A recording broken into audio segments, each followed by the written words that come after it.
ఏపీలో మహిళలకు రక్షణ కరువైంది. వైసీపీ నేతల విమర్శలతో కూటమి ప్రభుత్వం ఏమంటుంది? ఒకవైపు గుంటూరు పశ్చిమ నియోజకవర్గంలో గల్లా మాధవి చేస్తున్న వ్యాఖ్యలేంటి? అంబాటి పెద్ద ఎత్తున విరుచుకుపడడానికి కారణమేంటి? ఒకవైపు వైఎస్ఆర్సీపీ మహిళా నాయకులంతా రోడ్లపైకి వచ్చి నిరసన తెలపడానికి గల కారణాలేంటి? మాట్లాడదాం. అసలు ఏపీలో మహిళలకు రక్షణ ఉందా లేదా అంశాలపై మాట్లాడే ప్రయత్నిద్దాం. గుంటూరు నాగేశ్వరరావు మా ప్రతినిధి, వెల్కమ్ చేద్దాం. నాగేశ్వరరావు, చెప్పండి, ఎట్లా ఉంది ఏపీలో పరిస్థితి? గల్లా మాధవి గారి వాదన ఏంటి?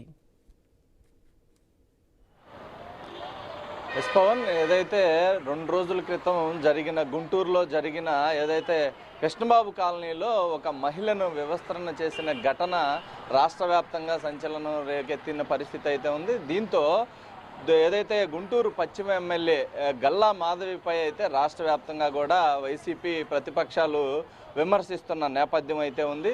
దీనికి సంబంధించి ఏదైతే మహిళలకు సంబంధించి ఆమెకి ఎలాంటి భద్రతా పరంగా ఆలోచన ఆమె చేయరు, అదేవిధంగా మహిళలను ఆమె పట్టించుకోరు అనే విధంగా అయితే వైసీపీ ఆరోపిస్తున్నారు. అదేవిధంగా మనం కూడా దీనికి సంబంధించి అసలు ఈరోజు ఏదైతే టీడీపీకి సంబంధించిన కార్యాలయం దగ్గర, పశ్చిమ టీడీపీ కార్యాలయం దగ్గర ప్రతి మంగళవారం కూడా గ్రీవెన్స్ ఏదైతే మహిళలకు ఏదైతే వారి సమస్యలు చెప్పుకోవటానికి ప్రత్యేకంగా మహిళా గ్రీవెన్స్ నిర్వహిస్తున్నారు.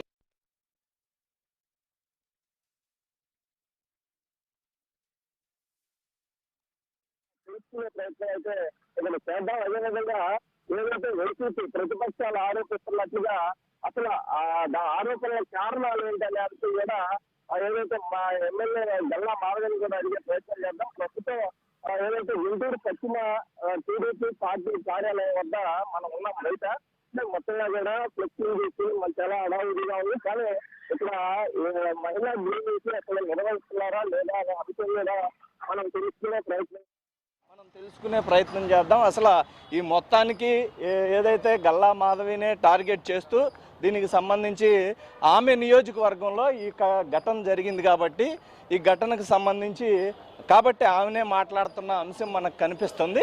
అయితే అసలు అవునా కాదా అనేది కూడా తెలుసుకునే ప్రయత్నం అయితే చేద్దాం. అయితే ఇక్కడ మొత్తంగా ఈరోజు మంగళవారంకి సంబంధించి మహిళా గ్రీవెన్స్ నడుస్తున్నట్టుగా మనకు కనిపిస్తుంది. ఇక్కడ అయితే ఇక్కడ కొందరిని అడిగి కనుక్కునే ప్రయత్నం చేద్దాం. బయట ఉన్నాం మా, ఏంటి ఇక్కడ ఏం జరుగుతుంది, ఎంతమంది ఉన్నారు, ఏంటి అసలు? ఇల్లులు పడేశారండి, ఇల్లులు వేసుకోవటానికి మేడం గారు అడగటానికి వచ్చాం. కన్నవర తోటలో మా ఇల్లులు ఉన్నాయి, రైల్వే ట్రాక్ అడ్డం వచ్చిందని పడేశారు. ఇప్పుడు మేము ఇల్లులు వేసుకోవడానికి అడ్డం వచ్చినాయి, వేసుకున్నాం. ఖాళీ స్థలం ఉంటే ఇల్లు వేసుకోవడానికి మేడం గారు ఈ రోజే వచ్చారు. అంటే మహిళా గ్రీవెన్స్ ఈ రోజు ఇక్కడ ఉందమ్మా, ఏంటి అసలు గ్రీవెన్స్ నిర్వహిస్తున్నారా ప్రతి వారం? అంతకుముందు ఒకసారి వచ్చాం మేడం దగ్గరికి, మళ్ళీ ఇప్పుడు వచ్చాం.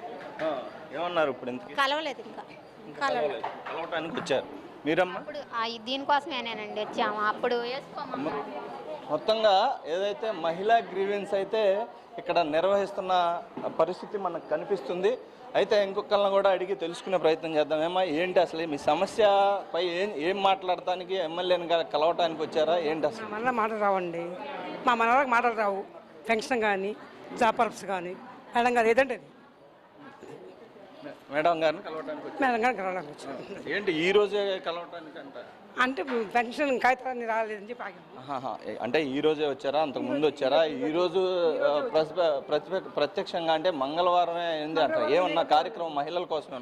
అవునవును, దానికోసం ఈ రోజు ఏదైతే మహిళల కోసమే మంగళవారం కార్యక్రమం అనేది ఇక్కడ ఏదైతే పశ్చిమ ఎమ్మెల్యే ఇక్కడ నిర్వహిస్తున్నట్లుగా కూడా మనకి కనిపిస్తుంది. ఏదైతే మహిళల భద్రత ఆమెకి పట్టదన్న విషయం నేపథ్యంలో మనం ఇక్కడ తెలుసుకునే ప్రయత్నం చేస్తున్నాం. అమ్మా, ఏంటి మీరు ఇక్కడ దేని మీద వచ్చారు? సమస్య తగాద ఆడిలో ఇంట్లో నుంచి వెళ్ళిపోయాడండి, దాని గురించి కంప్లీట్ అనికి వచ్చాను నేను పట్టించుకుంటానికి. మొత్తంగా ఇక్కడ బయట అయితే బాధితులు తమ సమస్యలను మహిళలు తెలుసుకునేందుకు వచ్చిన పరిస్థితి అయితే మనకు కనిపిస్తుంది. అయితే ఇక్కడ ప్రస్తుతం మనం చూస్తే ఎమ్మెల్యే గల్లా మాధవి గారు ఇక్కడ మహిళల పరిష్కరించే విధంగా ఆమె ముందుకు వెళ్తున్నారు. అయితే దీనికి సంబంధించి కూడా ఇక్కడ మొత్తంగా ఈరోజు మహిళలతో పాటు వారికి సంబంధించిన ఏదైతే వారి మగవాళ్ళు కూడా అంటే వారితో పాటు కొంచెం తోడు రావటం జరిగింది. దీనికి సంబంధించే వాళ్ళు కూడా ఉండటం జరిగింది. మొత్తంగా ఈరోజు అయితే మాత్రం మహిళలకు సంబంధించిన గ్రీవెన్సీ నిర్వహిస్తున్నట్లుగా కూడా మనకి పూర్తిగా తెలుస్తుంది. అయితే ఏదైతే ఎమ్మెల్యే గారు క్యాబిన్లోకి వెళ్ళే ప్రయత్నం చేద్దాం.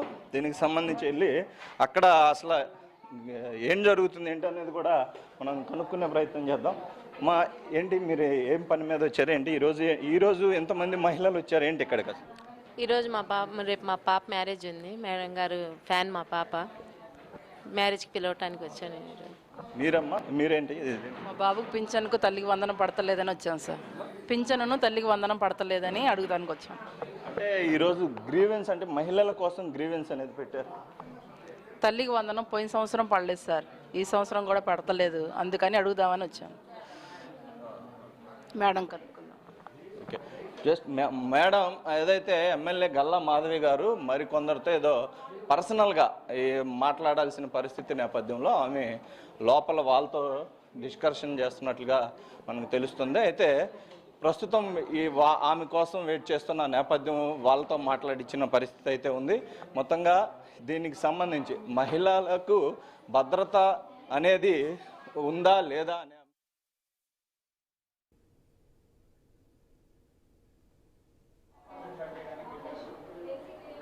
నాగేశ్వరరావు చెప్పండి.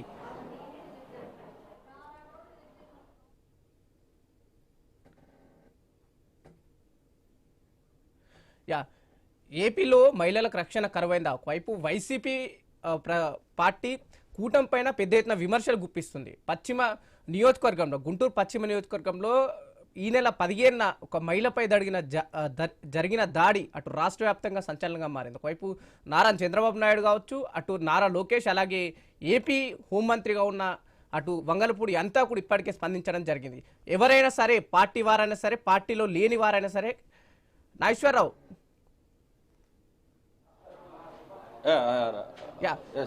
గల్లా మాధవ్ గారు అసలు దీనికి సంబంధించి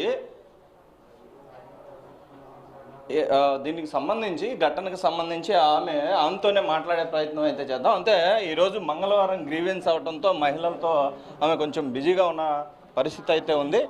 మేడం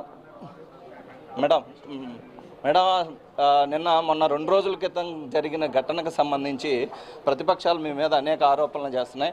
అసలు ఎందుకంటారు, ఏం జరిగింది, అసలు ఏంటి మేడం? ఏముందండి, ఇదొక బురద రాజకీయం. వైసీపీ వాళ్ళకి నిందేయడం, ఆ నిందల్లో నుంచి వాళ్ళు చలిగాసుకోవడం అనేది ఎప్పటి నుంచో అర్థమవుతున్న విషయమే. అలాగే వీళ్ళకి ఇంకొక అంశం దొరికింది. ఈరోజు దొరికింది అనే కంటే కూడా దీన్ని అలాగా దొరికిచ్చేలాగా, అంటే వాళ్ళకి దీన్ని ఉపయోగపడేలాగా మార్చుకునే విధానం కనిపిస్తూ ఉంది ఈ ఒక అంశం మీద. ఎందుకంటే ఈరోజు చూడండి, ఈ విషయం ఎంత సెన్సిటివ్ అయిన విషయం అంటే, ఒక మహిళ నిజంగా చాలా ఇబ్బందులు అయిన విషయాన్ని మేమే అది చూసి తట్టుకోలేని విషయంగా భావించి ఎవరైనా చూసి చలించిపోయే విషయం అది. దానికి ఇమ్మీడియట్గా రియాక్ట్ అయ్యి తగు న్యాయం చేయడం జరిగింది. అయితే ఈరోజు ఈ సీసీ కెమెరా ఫుటేజ్ని రిపీటెడ్గా ప్లే చేస్తూ ఆ మహిళకు ఒకసారి జరిగిన అన్యాయాన్ని వీళ్ళ వల్ల ఇప్పుడు 1000 సార్లు జరిగే విధంగా వీళ్ళు తీసుకెళ్ళడం జరుగుతుంది. సీసీ ఫుటేజ్ అసలు మీరు బయట పెట్టకూడదు, అట్లాంటి సీసీ ఫుటేజ్ బయట పెట్టారు అని చెప్పి కూడా ప్రతిపక్షాలు ఆరోపిస్తున్నాయి. అదేవిధంగా మీరు ఏదైతే అంబటి రాంబాబుపై పరువు నష్టం వేస్తానన్న నేపథ్యంలో ఆయన కూడా ఇందాక కొద్దిసేపటి క్రితం కూడా పరువు నష్టం వేసుకున్న ఇబ్బంది లేదు, ముమ్మాటికి దీనికి కారణం ఎమ్మెల్యే గల్లా మాధవి అని మరొకసారి కూడా ఆయన విమర్శలు చేసిన పరిస్థితి అయితే ఉంది. దీన్ని ఎలా చూస్తారు? నేను ఎలా చూస్తాము అని అంటే, ఇది ఒక అహంకార పూరితమైన చర్యగా నేను భావిస్తున్నాను. మనిషికి ఎంత అహంకారం ఉన్నప్పటికీ కూడా ఎలాంటి మనకి రుజువులు లేని నిరాధారమైన ఆరోపణలు చేయడం అనేది వాళ్ళకే ఇబ్బంది కలిగిస్తుంది అన్నది అర్థం చేసుకోవాలి. వీళ్ళు ఒకప్పుడు ఎమ్మెల్యేలుగా మంత్రులుగా వ్యవహరించిన వ్యక్తులు, వీళ్ళు ఈరోజు ఏం చేసినా పర్లేదు, మా మీద కేసులు వేసుకున్నా పర్లేదు, మా వ్యవహారం ఇంతే ఉంటుంది అని అంటే, వ్యవస్థలో ఉన్నాం మనం, మీ ఇంట్లో లేము. కాబట్టి ఇంట్లో ఏదో పిచ్చాపాటి ఫోనుల్లో మాట్లాడుకున్న విధానంతో, ఎవరెవరితోనో సరదాగా మాట్లాడిన విధానంతో ఈరోజు మీడియా ముందుకు వచ్చి వ్యవస్థతో మాట్లాడుతూ ఉంటే మాత్రం కరెక్ట్గా ఉండదు, పద్ధతి కాదు అది. దాన్ని మార్చుకోవాల్సిన అవసరం ఉంది. వీడియో సీసీ కెమెరా ఫుటేజ్ బయటికి ఎవరు వదిలారో అన్నదాన్ని కంప్లీట్గా ఈరోజు ఒక విచారణ జరగాలని కూడా నేను కోరుకుంటూ ఉన్నాను. అయితే వీడియో వచ్చింది, ఆ వీడియో చూసి ఇబ్బంది పడిన వాళ్ళు అందరము ఉన్నాము, ప్రతి ఒక్కళ్ళము ఉన్నాం. అది నిజంగా చాలా బాధాకరమైన విషయం, ఖండించాల్సిన విషయం. దాని మీద చర్యలు తీసుకోవడం జరిగింది. ఈరోజు మీరు ఏ న్యాయం కోసం పోరాడుతున్నారో నాకైతే అర్థం కావట్లేదు. ఒక అర్థం పర్థం లేని ఎజెండాతో ముందుకెళ్తూ దానికి పలానా వాళ్ళు రాజీనామా చేయాలి, పలానా వాళ్ళు బాధ్యత వహించాలని పిచ్చి మాటలు మాట్లాడుతూ ఉన్నారు. ఒక ఘర్షణ జరిగింది, ఒక విషయం జరిగింది, దానికి తగు పరిష్కారం కూడా ఈరోజు చేస్తుంది కూటమి ప్రభుత్వం. ఇక్కడ అన్ని నిర్ణయాలు తీసుకున్నాము, వాళ్ళకి శిక్ష కూడా పడింది. ఇంకే న్యాయం కోసం ఆ బాధిత కుటుంబాలకి ఇంకే న్యాయం కోసం చేస్తున్నారో అర్థం కావట్లా. మీరు చేసే ఈ వెకిలి చేష్టల వల్ల వాళ్ళు ఇంకా ఇబ్బంది పడుతున్నారు. మరీ వాళ్ళు ప్రాధేయపడుతున్నారు, మా ఇండ్లకి ఇలా రాకండి, మా గౌరవ మర్యాదలకు సంబంధించిన విషయం ఇది. ఒక మహిళ పట్ల ఒకటి విషయం జరిగిన దాన్ని మీరు పదే వచ్చి రెచ్చగొట్టి గుచ్చి మమ్మల్ని బాధ పెడుతున్నారని ఈరోజు వాళ్ళు ఎంతో ఆవేదన కలుగుతున్న పరిస్థితి. అది తీసుకొచ్చింది ఎవరు? ఎందుకు అలా తీసుకెళ్తున్నారు? ఏ లబ్ధి కోసం తీసుకెళ్తున్నారు? రాజకీయంగా ఏం చేయాలని తీసుకెళ్తున్నారు? ప్రతి అంశం రాజకీయమేనా? ప్రతి అంశం బురద జల్లాల్సిందేనా? ఒక మహిళ పట్ల ఉన్న సున్నితమైన విషయాన్ని కూడా రాజకీయంగా వాడుకోవాలనుకుంటున్న మీలాంటి దరిద్రపు రాజకీయ నాయకుల్ని నిజంగా ప్రజలు హర్షించకూడదు కూడా. ముఖ్యమంత్రి చంద్రబాబు నాయుడు గారి ఆధ్వర్యంలో మొత్తంగా స్టేట్ మొత్తంగా కూడా ఎమ్మెల్యేలు ఏదైతే రెడ్ బుక్ రాజ్యాంగంగా నిర్వహిస్తున్నారో అదేవిధంగా పోలీసులు ఎమ్మెల్యే చెప్తేనే పోలీస్ స్టేషన్లో కేసు కడుతున్నారు అనేది ప్రధానంగా పేర్ని నాని కూడా ఆరోపించిన నేపథ్యం. అసలు ఎలా చూస్తారు మేడం? ఇక ఈ పేరుని రాని అంబటి రాంబాబు వీళ్ళు ఊసిపోని విషయాలు, వీళ్ళు మాట్లాడే అర్హత వీళ్ళకి ఎక్కడుంది? ఏ సబ్జెక్టు మీదైనా చెప్పండి. ఎందుకంటే వీళ్ళు మంత్రులుగా వ్యవహరించి ఎమ్మెల్యేలుగా వ్యవహరించిన ఆ నియోజకవర్గాల్లో ఈ రాష్ట్ర వ్యాప్తంగా వాళ్ళ మాటలు వాళ్ళ చేతలు ప్రతి ఒక్కరూ చూసిన వాళ్ళు. ఈరోజు ఒక అంశం దొరికింది, ఏదో స్క్రీన్ ముందు కూర్చొని ఏదో చక్కగా ఒక రిపోర్టర్ లాగా ఎక్స్ప్లెయిన్ చేస్తున్నారు, పేదరాశి పెదనాన్నలు తయారయ్యారు. నాకైతే భలే ఆశ్చర్యంగా కూడా ఉంది. ఎన్ని జరిగిన అరాచకాలకి ఒక్కళ్ళు మాట్లాడిన పరిస్థితి లేదు. ఈ రోజు వచ్చి ఒక మహిళకి జరిగిన ఇబ్బందికి అందరూ సానుకూలంగా రియాక్ట్ అయ్యి ప్రభుత్వం దానికి కారకులైన వాళ్ళందరినీ లోపలేసి ఆలస్యం చేసిన పోలీసులను కూడా సస్పెండ్ చేసి ఇంత కఠిన చర్యలు 24 గంటల్లో తీసుకుంటే, పోనీ మీరు అంటున్నట్టు మీరు 3 రోజులు 10 రోజులు అంటున్నారు, ఈరోజు 24 గంటల్లో ఒక నిర్ణయం తీసుకొని ఆ బాధిత కుటుంబానికి ఊరట కలిగిస్తే మీరు దాన్ని కూర్చొని రాజకీయం చేస్తా ఒక్కొక్క నాయకుడు వచ్చి కూర్చొని దాని గురించి పదే మాట్లాడతా మహిళలంటే మీకు ఏ రకమైన నిజంగా గౌరవం ఉందో ఇప్పుడు ఈ రకంగా అర్థమవుతుంది నాకు. మహిళ పట్ల జరిగిన అరాచకానికి మహిళా ఎమ్మెల్యే కారకురాలని మాట్లాడుతున్న మీ బుద్ధిమాంద్యపు ఆలోచనకి నిజంగా ఇంతకంటే తార్కాణం ఉండదు. నాయకులుగా మీరు అసలు పనికిరారని చెప్పి ఒక్క సందర్భమే చెప్తుంది.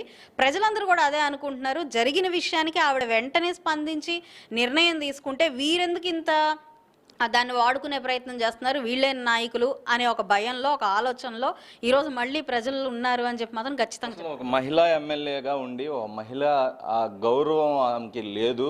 అదేవిధంగా ఏదైతే ఆ మహిళ గౌరవం లేకపోవటం వల్లే ఏదైతే ఈ కేసుకు సంబంధించి మీ దగ్గరకు వస్తే సెటిల్మెంట్ చేపించే పరంగా మీరు ముందుకు వెళ్ళారని ప్రధానంగా ఆరోపణ ఉంది మేడం. అసలు ఏంటి? అసలు అదే చెప్తున్నానండి. శవం కోసం ఎదురు చూసే శవ రాజకీయపు అలవాటు ఉన్న వైసీపీ నాయకులకి వైసీపీ పార్టీకి ఈరోజు అర్థం లేని అంశాన్ని కూడా పట్టుకొని దీన్ని రాజకీయం చేయాలి అని అనుకోవడం చాలా దురదృష్టకరం. రాజకీయాల్లోకి ఇలాంటి పార్టీలు ఇలాంటి నాయకులు నిజంగా పనికిరారు.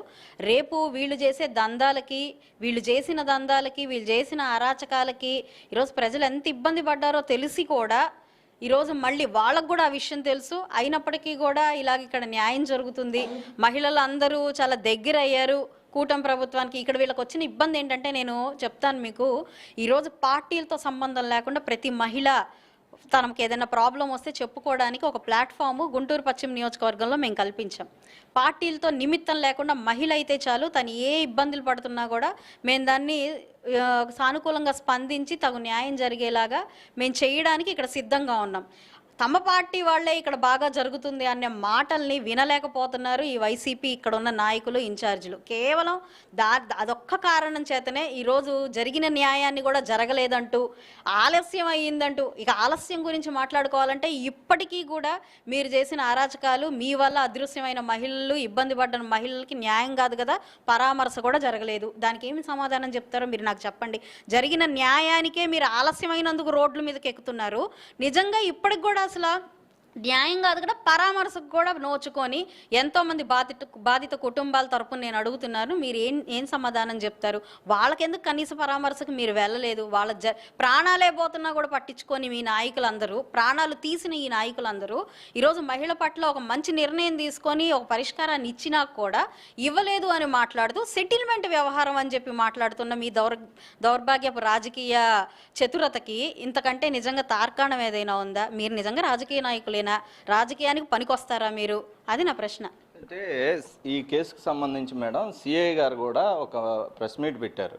అంటే మేడం గారు ఫోన్ చేసినాక నేను చర్యలు తీసుకున్నానని విధంగా, అంటే మీరు ఫోన్ చేశారనేది ఇప్పుడు వాళ్ళు ప్రతిపక్షాలు ఆరోపిస్తుండగా మీరు ఫోన్ చేస్తేనే పోలీసులు చర్యలు తీసుకుంటారా అనేది కూడా బయట వినిపిస్తుంది. అసలు ఏంటి మేడం? ఇక్కడ ఫోన్ చేస్తే చర్యలు కాదండి, అతని మీద కోప్పడడం జరిగింది. ఏ రోజైతే 16వ తారీఖు నా దగ్గరకు వచ్చారో 16 సాయంత్రానికి ఎఫ్ఐఆర్ రాసి ఊరుకున్నారు వాళ్ళు. ఎఫ్ఐఆర్ రాసి ఊరుకోవడం ఏంటి? బైండ్ ఓవర్ చేయాలి కదా అని నేను ఫోన్ చేశాను. ఎందుకు మీరు ఇంతవరకు వాళ్ళని బైండ్ ఓవర్ చేయలేదు? ఎందుకు అసలు వాళ్ళని గంటలో లోపలేయమంటే ఎందుకు వేయలేదు అని చెప్పి ఆయనకు ఫోన్ చేసి వెంటనే తీసుకోమంటే అతను మేడం ఫోన్ చేశారు, మేము తీసుకుంటున్నాం. అది అసలు ముందు ఒక విషయం మీరు అర్థం చేసుకోవాలి. మేడం ఫోన్ చేస్తే చేశారు అని చెప్పడానికి నిజంగా ఆయనకైనా ఉండాలి కదా. ఆయన ఉద్దేశం ఏంటి? మీరు దాన్ని వక్రీకరిస్తున్న విధానం ఏంటి? మేడం కూడా చెప్పారు, మేము తీసుకుంటున్నాము, దీన్ని సీరియస్గా తీసుకుంటున్నాము అని ఆయన చెప్పిన దాంట్లో ఉద్దేశం. వీళ్ళు దాన్ని వక్రీకరిస్తా మేడం ఆయన అన్నారా? మేడం చెప్తేనే నేను ఇది తీసుకున్నాను అని అన్నారా? అంటే మేడం ఫోన్ చేశారు, మేము చర్యలు తీసుకున్నాండి. ఇప్పుడు ఏ సమస్య వచ్చినా మేడం, ఇప్పటికి నేను 4 సిఐలతో మాట్లాడాను. ఈరోజు మహిళా గ్రీవెన్స్ జరుగుతుంది, 4 సిఐలతో మాట్లాడాను, పరిస్థితి వివరించాము ఏంటి జరిగింది అని. అంటే మేడం ఫోన్ చేశారు, ఇప్పుడే నేను తెలుసుకున్నానని మీరు ఎవరైనా వెళ్ళి అడిగారు అనుకోండి, పలానా మహిళ ఇబ్బందులతో వచ్చిందని మీరు ఒక స్టేషన్కి వెళ్ళి అడిగారు అనుకోండి, అవునండి మేడం ఇప్పుడే ఫోన్ చేశారు, నాకు తెలుసు, నేను పర్సూ చేస్తాను అని కాదా చెప్పేది? అదే కదా చెప్పాడు ఆయన కూడా. దాన్ని మీరు మేడం ఫోన్ చేస్తేనే చేస్తారు. ఆ సిఐ ప్రెస్ మీట్ తోనే ఇక్కడ వీళ్ళు కూడా ప్రతిపక్షాల ఈ విధంగా ఆరోపిస్తున్నారు మేడం. అందుకని అంటే ఆ రోజు ఆయన మీద కోపడడం జరిగింది. ఎందుకు మీరు డిలే చేశారు, ఇంకా ఎందుకు వాళ్ళని పట్టుకోలేదు, మీరు ఏం ఆశిస్తున్నారు, ఎందుకు ఇంత 24 అవర్స్ ఎందుకు తీసుకున్నారు, గంటలో వాళ్ళందరినీ లోపలేయాలంటే 24 గంటలు ఎందుకు తీసుకున్నారు అని చెప్పి నేను కోపడడం జరిగింది. కోప్పడిన దానికి ఆయన లేదు మేము తీసుకుంటున్నాము, ఇప్పుడు మేము దానికి వేసాము అని చెప్పి ఆయన వీడియో రిలీజ్ చేయడం జరిగింది. అంతే తప్ప ఇందులో దాన్ని వక్రీకరించి మీరు వాడుకునే అంశం ఏముందో నాకు అర్థం కాదు. బాధితుల తరపున ఏదైతే బాధితురాలి అతని కుమారుడు ఎవరో ఒక వీడియో రిలీజ్ చేసినప్పుడు కూడా పోలీసులు తప్పులేదు, సిఐ తప్పులేదు అని కూడా ఆయన చెప్పారు మేడం. అంటే పోలీసులు భయంతోనా ఏదన్నా దీనివల్ల కారణంతో చెప్పారు? ఎందుకంటే అక్కడ సమస్య దాదాపు 2 రోజులైంది, దానివల్ల అంటారా లేకపోతే ఏంటంటే? అది స్క్రూటినీ చేయాల్సింది వాళ్ళ ఉన్నతాధికారులండి. ఈరోజు సిఐ గారు ఇలాగ జాప్యం చేసినందుకు మేము దాన్ని క్రమశిక్షణ చర్యగా తీసుకోవాలని కోరడం జరిగింది, అందులో వాస్తవం ఉంది. అయితే ఎందుకు అలా చేశారు అనడానికి మళ్ళీ దాని తర్వాత సిఐని వెనకేసుకొస్తూ కుటుంబ సభ్యులు మాట్లాడిన విధానానికి పై అధికారులు దీని మీద ఒక విచారణ జరిపి వాళ్ళు తెలుసుకోవాల్సిన అంశం. నేను దాన్ని ఎందుకు చేశారు అనే విధానంగా మాట్లాడే అవసరం నాకు లేదు. అది నా సబ్జెక్ట్ కూడా కాదు, ఎందుకు వాళ్ళు అలా మాట్లాడాల్సి వచ్చిందో. నాకు ఇక్కడ ఒకటే ప్రశ్న, వాళ్ళని నేను గంటలో మీరు లోపల ఉండాలి, వాళ్ళని తప్పు చేశారు, అది క్షమించరాని తప్పు. మామూలుగా తప్పేదో చేస్తే నేను మీరు విచారించకుండా మీరు పట్టేసుకొని లోపలేండి అని చెప్పలేదు. మహిళ పట్ల క్షమించరాని తప్పు జరిగింది. అది సీసీటీవీలో ఎవరు చేశారో క్లియర్గా కనపడుతుంది. ఆ ఫుటేజ్ సదరు సిఐ గారికి చూపించడం జరిగింది. నేను చూసి వెయ్యమనేదాకా సిఐ ఏం చేస్తారు? పోలీస్ స్టేషన్కి వెళ్ళి వచ్చిన తర్వాత మీ దగ్గరకు బాధితులు వచ్చారు మేడం. బాధితులు వచ్చిన తర్వాత మీరు చూసిన తర్వాత వెంటనే ఫోన్ చేశారు. పోలీసుల దగ్గరికి వెళ్తే వాళ్ళు ఎమ్మెల్సీ నిమిత్తం పంపించడం జరిగింది. మరి పోలీసుల దగ్గరికి వెళ్ళి అతనికి ఆ వీడియో చూపించుంటారు కదా. ఎమ్మెల్సీకి పంపించారు అని అంటే ఎమ్మెల్సీ రిపోర్ట్ తీసుకొని బాధితులు వచ్చారంట. మరి ఎమ్మెల్సీ రిపోర్ట్కి మీరు డైరెక్ట్ చేసినప్పుడు స్టేషన్లో ఖచ్చితంగా బాధితులు ఆ వీడియో సిఐ గారి కానీ ఆ స్టేషన్లో ఉన్న వాళ్ళు చూసుంటారు కదా. మరి అప్పుడే ఎందుకండి అది దాన్ని అంత సీరియస్గా ఎందుకు తీసుకోలేదని ఈరోజు నా ప్రశ్న. మహిళ పట్ల జరిగింది అన్ని సమస్యలతో పాటు ఇది కూడా ఒక సమస్యలాగా ఎందుకు వదిలేశారు? వాళ్ళు మళ్ళీ ప్రజాప్రతినిధి దగ్గరికి రావాల్సిన అవసరం ఏముంది? మాకు న్యాయం జరగండి అమ్మా అని ఎందుకు రావాలి? దానికోసమే నేను ఇక్కడ దాకా మీరు వచ్చేలాగా ఎందుకు చేశారు, మీరు ఎందుకు కరెక్ట్గా యాక్షన్ తీసుకోలేదని మాత్రమే ఆయన మీద సీరియస్ అవ్వడం జరిగింది. దానికోసమే ఆయన బహుశా ఆ వీడియో మనకి రిలీజ్ చేయడం జరిగింది. దాన్ని పట్టుకొని వీళ్ళు ఇక రాజకీయం మొదలు పెట్టడం అనేది వాళ్ళ రాజకీయ నీచత్వానికి నిదర్శనంగా నేను చెప్తాను. మేడం, మీ నియోజకవర్గంలో అధికారులపై చాలాసార్లు కూడా మీరు అసహనం వ్యక్తం చేశారు. ఏంటంటే ప్రతి వాళ్ళు అధికారులు మీరు చెప్పిన పనులు కానీ అంటే ప్రజలకు సంబంధించినవి అసలు ముందుకు వెళ్ళట్లేదు, చేయట్లేదు అనే విధంగా అలాంటి ఘటనలు ఇక్కడ ఏదైతే పశ్చిమ నియోజకవర్గంలోనే ఎందుకు జరుగుతున్నాయి అంటారు? సంబంధించి ఇప్పుడు ప్రస్తుతం దీనికి సంబంధించి కూడా ఈ సిఐ ఎవరైతే ఉన్నారో అతనితో కలిపి కూడా ప్రజలు, గుంటూరు పశ్చిమ నియోజకవర్గ ప్రజలు ఒక మంచి విజయాన్ని అందించారు. ప్రజాప్రతినిధిగా నేను వాళ్ళకి ఇక్కడ సేవ అందిస్తాను అని నమ్మి ఈరోజు రాజకీయంలో ఎప్పుడూ లేకపోయినప్పటికీ మా విధానాలు నచ్చి మేము వ్యవస్థ పరంగా, వ్యాపార పరంగా ఉన్న పారదర్శకత బట్టి, నిబద్ధతను బట్టి మేమేంటో వాళ్ళకి తెలుసు కాబట్టి రాజకీయానికి కొత్త అయినా కూడా సేవను అందించే ఒక మంచి మనుషులు అని నమ్మి మాకు ఒక విజయాన్ని అందించారు. దాన్ని నిలబెట్టుకోవాల్సిన బాధ్యత నా మీద ఉంది. మా వ్యక్తిత్వం అలాంటిది. ఈరోజు పారదర్శకంగా ముందుకు వెళ్ళాలి, నిజాయితీగా ముందుకు వెళ్ళాలి అనే ఆలోచన మాలో ఉంది. కాబట్టి ఏ పనైనా కూడా ఆ విధానంగా జరగనప్పుడు ప్రశ్నించే తత్వం కూడా ఉంది. కాబట్టి ఈరోజు ప్రశ్నిస్తాను. తప్పు చేసినా ప్రశ్నిస్తాం, మంచి చేస్తే మేము శభాష్ అంటాం. అంతే తప్ప ఈరోజు దానికి వెస్టెడ్ ఇంట్రెస్ట్తో మాకేదో లబ్ధి వస్తేనే మేము మంచిగా మాట్లాడడం, లేదంటే మాకు ఏదైనా నష్టం వస్తుంటే దాన్ని వ్యతిరేకంగా మాట్లాడే విధానం పశ్చిమ నియోజకవర్గంలో మాకు లేదు, నాకు లేదు. అధికారులతో మీరు ప్రజల కోసం పనిచేయమని పదే పదే అడిగిన నేపథ్యంలో అదే అధికారులు వేరే ప్రాంతాలకు వెళ్ళినప్పుడు జనరల్గా మీది రియల్ ఎస్టేట్ బిజినెస్ అని కూడా గతంలో తెలిసిన విషయం. అయితే దీనికి సంబంధించి కూడా మీరు బిజినెస్ విస్తరించే క్రమంలో కూడా వేరే చోటకి వెళ్ళి ఆ బిజినెస్ చేసే క్రమంలో కూడా ఇక్కడి నుంచి వెళ్ళిన అధికారులు ఇబ్బందికి గురి చేస్తున్నారని కూడా అర్థమవుతుంది మేడం. అసలు ఏంటి అసలు దీని మీద కూడా? అంతేనండి. ఈరోజు విధానం పట్ల ప్రశ్నే, వ్యక్తిగతంగా ఎవరిని కూడా టార్గెట్ చేసిన విషయం కాదు.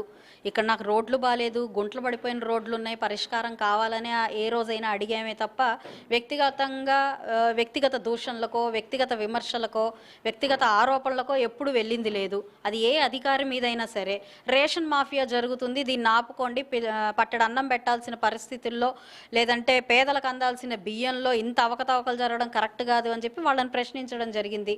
అదేవిధంగా గంజాయి వ్యవస్థ అంతా దారుణంగా ఉంది, దీని మీద ఉక్కుపాదం మోపాలి అని చెప్పి వాళ్ళందరి మీద మేము ప్రతిఘటించడం జరిగింది. సో వీటన్నిటిని పట్టుకొని దాన్ని వ్యక్తిగతంగా తీసుకొని వాళ్ళు ఇబ్బంది పడి వాళ్లే నీతిమాలిన విధానంలో వెళ్తున్నప్పుడు ఈరోజు ప్రశ్నించిందా పాపం అయిపోయి వాళ్ళ అధికారి దుర్వినియోగం చేసుకుంటూ అది మా మీదకి తీసుకొస్తూ ఉంటే, వ్యాపారాల మీద దాన్ని ఇబ్బందికరమైన పరిస్థితిలోకి తీసుకొస్తే అది వాళ్ళ విచక్షణకి, వాళ్ళ వర్క్ డెడికేషన్కి నేను వదిలేస్తాను. అసలు గుంటూరులో ఈ ఘటన జరగటానికి కారణం ఒక మున్సిపల్ పైపు, వాళ్ళకి సంబంధించిన పైపు వేస్తే దీనికి సంబంధించి వాళ్ళు ఎవరైతే నిందితుడు ఉన్నాడో అతను ఒక 10,000 డిమాండ్ చేశారని. మీ నియోజకవర్గంలో మీకు సంబంధించి ఏదైతే వార్డుకు సంబంధించిన సెక్రటరీలు వీళ్ళందరూ కొంచెం మ్యాక్సిమంగా డబ్బులు వసూలు చేస్తున్నారనే ప్రధాన ఆరోపణ ఉంది మేడం. దీనివల్లే ఇంత గొడవ జరిగింది. దీన్ని మీరు ఏ విధంగా చూస్తారు? అంటే ఈ నియోజకవర్గంలో లంచాల పరంగా ఎక్కువ నడుస్తుందని కూడా ప్రతిపక్షాలు ఆరోపిస్తున్నాయి. అసలు ఆ ఘటన వల్లే ఈ యొక్క ఘటన జరిగింది. దానికి సంబంధించిన అంశంతోనే ఈ యొక్క లంచాలు ఎమ్మెల్యే గల్లా మాధవి ప్రోత్సహిస్తున్నారా అనే అంశంతో కూడా అక్కడ ప్రతిపక్షాలు లేవనెత్తుతున్నాయి. అసలు ప్రతిపక్షాల మాటలు పక్కన పెట్టేయండి. ఎందుకంటే ప్రతిపక్షాలకి ప్రతిదీ కూడా వాళ్ళ పక్షంగా మార్చుకునే మాటలే మాట్లాడుతూ ఉంటారు. కాబట్టి వాళ్ళ విధానాలని, వాళ్ళ ఆలోచనల్ని పక్కన పెడితే చాలా నియోజకవర్గాల్లో లేదంటే చాలా డివిజన్లో అందరినీ మనం ఒక విధానంతో పోల్చడానికి లేదండి. చక్కగా నీతిగా, న్యాయంగా వ్యవహరించే వాళ్ళు ఉంటారు, కాస్త కకృతి పడి లేదనంటే అధికార దుర్వినియోగం పాలు చేసేవాళ్ళు ఉంటారు. ఎక్కడ అందరూ ఫేర్గా ఉంటే. ఇతను 10,000 డిమాండ్ చేశాడు అనేది మీ దృష్టికి వచ్చిందా మేడం? రాలేదండి, నాకు తెలియదు. అసలు అక్కడ ఘర్షణ ఒక ఇంటి ట్యాప్ విషయంగా జరిగింది అన్నది మాత్రం నాకు తెలుసు. ట్యాప్ ఎప్పటి నుంచో ఒక 10 సంవత్సరాల క్రితమే క్లోజ్ అయిపోయిన ఒక బోర్కి సంబంధించిన ఒక వివాదం ఏర్పడింది. మంచినీళ్లు సరిపోవట్లేదు కాబట్టి ఒక వివాదానికి దారి తీసింది అని చెప్పి నా దృష్టికి రావడం జరిగింది. ఆ టైంలో అక్కడ ఉన్న ఏఈ గారు కూడా అక్కడ ఆ అధికారి సమక్షంలో కూడా ఈ విషయం అంతా ఉండి ఉండొచ్చు. ఎందుకంటే అక్కడ ఏం జరిగింది అన్న దాంట్లో ఆయన కూడా ఆయన ప్రత్యక్షంగా దానికి వాళ్ళిద్దరి మధ్యలో ఏదో మాటలు కూడా జరిపినట్టు నాకు తెలిసింది. అంతే తప్ప అంతకు మించి వీళ్ళు ఏం డిమాండ్ చేశారు, డిమాండ్ చేయలేదు, ఇలాంటి విషయాలు నా దృష్టికి రాలేదు. ముందు వాళ్ళు చేసిన వ్యవహారం దేనికి దారి తీసినా అహంకారంగా ఏదైతే చర్యకు వాళ్ళు పాల్పడ్డారో అది చాలా ఖండించాల్సిన విషయం. దాని మీదనే దృష్టి పెట్టి చేయాల్సి వచ్చింది. ఇక మీరు అంటున్నట్టుగా లంచాలని ఎంకరేజ్ చేస్తుంది, అవి ఎంకరేజ్ చేస్తుంది, ఇవి ఎంకరేజ్ చేస్తుంది అని అంటే వాటినే ఎంకరేజ్ చేసే పరిస్థితి ఉంటే ఈరోజు బియ్యం మాఫియా జరుగుతుంది అని చెప్పి రోడ్డు ఎక్కాల్సిన పని లేదు, రోడ్లు సరిగ్గా డ్రైన్లు సరిగ్గా వేయట్లేదు అని చెప్పి అధికారులను విమర్శించాల్సిన అవసరం లేదు. ఎంచక్కా మాకు కూడా వచ్చే మామూలుతో హాయిగా నా ఆఫీసుని రన్ చేయొచ్చు. ఈ పశ్చిమ నియోజకవర్గంలో నా పార్టీ ఆఫీసు, మా యొక్క సంస్థల ద్వారానే వాళ్ళు ఇచ్చే డబ్బుల ద్వారానే కఠిన నిర్ణయాలు తీసుకోవడం వల్లే అధికారులు మిమ్మల్ని టార్గెట్గా బయటికి వెళ్ళిపోయిన చోట తీసుకుంటున్నారంటారు మేడం. ఈరోజు అంటే మానసికంగా వాళ్ళు ఏమనుకుంటారంటే అండి, వాళ్ళ విధానాన్ని ప్రశ్నించామని అనుకోరు, వ్యక్తిగతంగా వాళ్ళని ఏదో మేము తప్పు పట్టామని అని అనుకుంటారు. ఈగో అనేది విపరీతంగా ప్రతి చిన్న విషయానికి హట్ అయ్యే పరిస్థితి కనపడుతుంది ఇక్కడ. ఈరోజు ఆయన రోడ్లు వేయలేదో, ఇక్కడ కార్పొరేషన్లో సరిగ్గా వ్యవహరించలేదో అని మాత్రమే విమర్శించడం జరిగింది. మీరు కౌన్సిల్లో మాట్లాడినా లేదంటే మీడియా ముందు మాట్లాడినా కూడా విధానాన్ని మాత్రమే ఎప్పుడు ప్రతిసారి ప్రస్తావించడం జరిగింది. లాస్ట్ క్వశ్చన్ మేడం, ఏదైతే ప్రతిపక్షాలు ఆరోపిస్తున్నట్టుగా మహిళల పట్ల ఆమెకి ఎలాంటి ఇది మంచితనం లేదు, ఏదైతే మహిళలకు ఆమె నియోజకవర్గంలోనే ఇలాంటి ఘటన జరిగినా కూడా ఆమె పెద్ద పట్టించుకున్న పరిస్థితి లేదు, దానికి సంబంధించి అసలే అయితే దీనికి సంబంధించి మహిళలకి మీరు రాష్ట్రంలోనే కూడా ఎక్కడా లేని విధంగా మంగళవారం గ్రీవెన్స్ నిర్వహిస్తున్నారు. మహిళ పట్ల శ్రద్ధ చూపిస్తున్న విషయం ఉంది. అసలు ఈ విధంగా మాట్లాడతాం అందరికీ తెలుసు కూడా, ఈ విధంగా మాట్లాడటంపై ఏమంటారు? ఈ విధంగా మాట్లాడడంపై ఏమంటారు అని అంటే వాళ్ళకి నిజంగా బుద్ధి లేదంటానండి. అంతకంటే ఏమంటామండి, బుద్ధి లేని వ్యవహారం, రాజకీయంగా దేన్నైనా వాడుకోవచ్చు అనే బుద్ధిమాంద్యపు వ్యవహారం తప్ప ఏముందండి ఇందులో. మహిళల పట్ల గౌరవం ఉందా లేదా, నిజంగా వైసీపీ పార్టీ నాయకులు అనాలి అంటే చెప్తున్నారు అని అంటే అంతకంటే అసలు నవ్వే విషయం కూడా నాకైతే ఏం లేదు. జోక్ ఆఫ్ ద ఇయర్గా కూడా నేను చెప్తాను. ఇది మొత్తంగా ఏదైతే ఈరోజు మనం ఏదైతే పశ్చిమ ఎమ్మెల్యే గల్లా మాధవ్పై వినిపిస్తున్న విమర్శల నేపథ్యంలో మనం ఏదైతే టీడీపీ పార్టీ కార్యాలయం దగ్గరకు వచ్చి అసలు గ్రీవెన్స్ నిర్వహిస్తున్నారా లేదా అనే అంశం కూడా తెలుసుకునే ప్రయత్నం చేశాం. అయితే దీనికి సంబంధించి గ్రీవెన్స్ నిర్వహిస్తున్నారు. అదేవిధంగా ఎమ్మెల్యే గల్లా మాధవి మాత్రం వారికి సంబంధించి ప్రతిపక్షాల ఆరోపణలు వాస్తవం కాదు, వారు గతంలో పాలన చేసినప్పుడు కూడా చాలా కఠినతరంగా మహిళలను ఇబ్బంది పెట్టిన దాఖలాలు ఉన్నాయి. నేను ఏదైతే అంబటి రాంబాబు వ్యాఖ్యలకి నేను ఏదైతే ఆయన చేసిన వ్యాఖ్యలు వెనక్కి తీసుకోమంటాం వాస్తవం, ఆయన వెనక్కి తీసుకోవాలి కూడా, ఏమీ తెలియకుండా మాట్లాడటం కరెక్ట్ కాదు అనే అంశంగా మాట్లాడుతున్న నేపథ్యం ఉంది. అదేవిధంగా మహిళలకు అండగా కూడా టీడీపీ కూటమి పార్టీ మొత్తంగా ఉంటుంది. అదేవిధంగా పశ్చిమ నియోజకవర్గంలో మహిళల పట్ల అసభ్యంగా ఎవరు ప్రవర్తించినా కఠిన శిక్షలు ఉంటాయని కూడా ఎమ్మెల్యే గల్లా మాధవి చెప్తున్న పరిస్థితి అయితే ఉంది. Over to studio.